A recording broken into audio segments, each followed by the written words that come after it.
Seorang petani kopi diringkus Satres Narkoba Polres 4 Lawang karena menjual narkoba jenis sabu. Dari pondok yang digerebek, polisi mendapati barang bukti 12 kantung plastik kecil sabu siap jual. Berikut 5 batang ganja yang ditanam tersangka di areal kebun miliknya.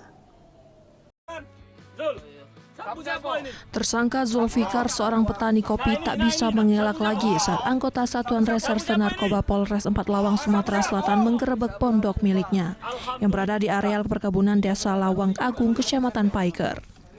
Saat dilakukan penggeledahan di dalam pondok, polisi mendapati barang bukti narkoba jenis sabu dan 5 batang ganja yang ditanam tersangka di sekitar pondok kebun. Tersangka yang merupakan residivis ini mengaku sudah 2 bulan berjualan sabu. Sementara sabu didapatnya dari seorang diduga bandar berinisial Zan di Kecamatan Pendopo. Tersangka berdalih terpaksa menjual sabu karena dari hasil berkebun kopi selama ini tidak bisa mencukupi kebutuhan hidupnya sehari-hari.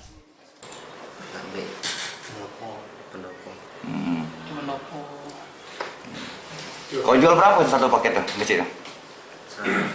100. Zulfikar umur 39 tahun. Kita tangkap di pondok di Desa Lawang Agung, Kecamatan Paiker. BB yang kita sita 2,5 gram berat bruto sabu dan 5 batang ganja. Dari 4 Lawang, Amri Wijaya, iNews melaporkan.